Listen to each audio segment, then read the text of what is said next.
Today, we are going to be interviewing Anne. Anne majored in biology and is now working in medical devices research and development. So let's go meet her.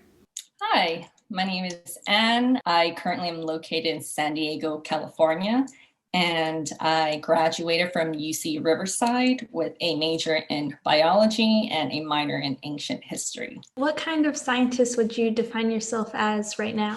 I would definitely define myself as a product development scientist, currently working in medical devices research and development.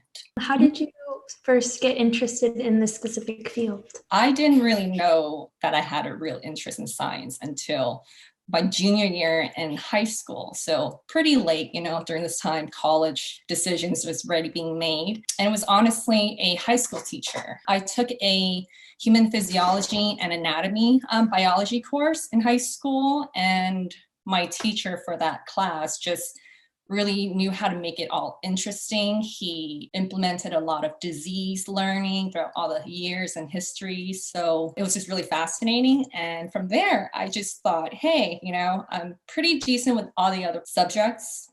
How about I look more into biology? What are you working on right now? What types of projects or experiments are you currently doing? So my projects entails infectious diseases, diagnosing them and being able to push our project out successfully. So that entails, of course, a lot of lab work.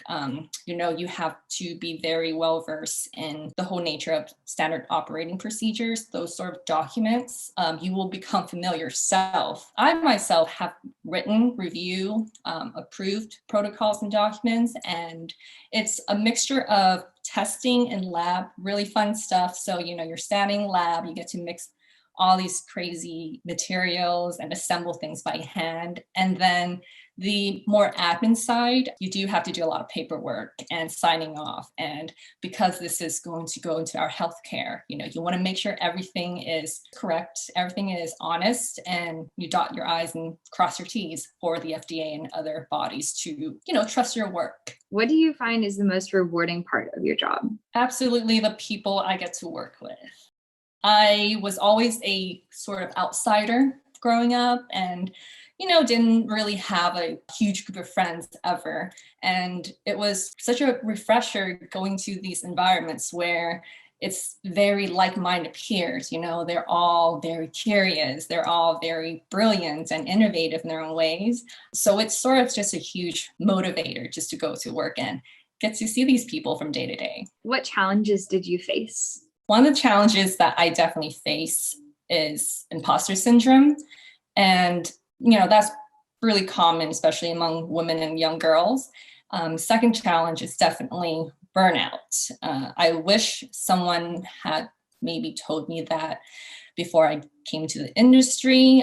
Just being aware that is a phenomenon that occurs often, especially in startup environments. Fun fact is I actually worked at 4 different startup environments, and I'm pretty well versed with burnout and trying to mitigate that when it comes around. How did you overcome those challenges? How have you dealt with imposter syndrome and burnout? So with imposter syndrome, highly recommend reaching out and having a good support group around you and just checking in with others. With imposter syndrome, one of the things is that it's so secretive, which is, how it gets its quote unquote power over you.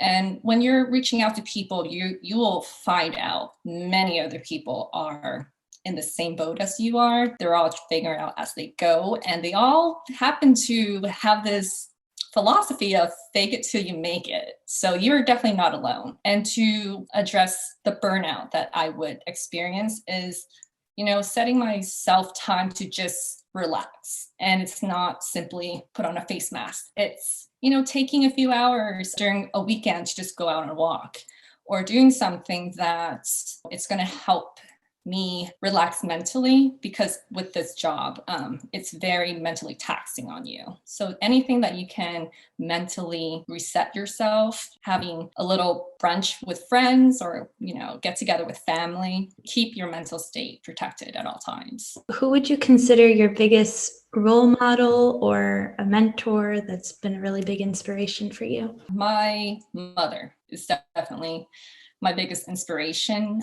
She's never been the person who told me like, hey, maybe you shouldn't go into that. She's always been like, if that's what you want, let's go for it. I'll be here for you. So definitely her. And in terms of mentor, many people, my mom, my sister also, but mentors, I honestly just look to people around me. And if I ever feel like, hey, I want a different sort of inspiration, I love reading biographies and autobiographies of people I really admire. Yeah, and it's just always look for yourself for inspiration too. It's just looking inwards sometimes is the best answer. What advice would you give to people who want to become scientists? I would definitely tell them to pursue it and pursue it, ferociously, because there's going to be challenges, whether it's gender challenges or it's psychological challenges. Just pursue it. That's what you want to do. Don't let anything get in your way. It will be worth it in the end. You just have to enjoy the pursuit of it and just understand it's going to be hard, but it's going to be rewarding. Thank you so much, Anne, for talking with us today. If you enjoyed this video, give it a like and make sure to subscribe for new videos every week. Bye, everyone!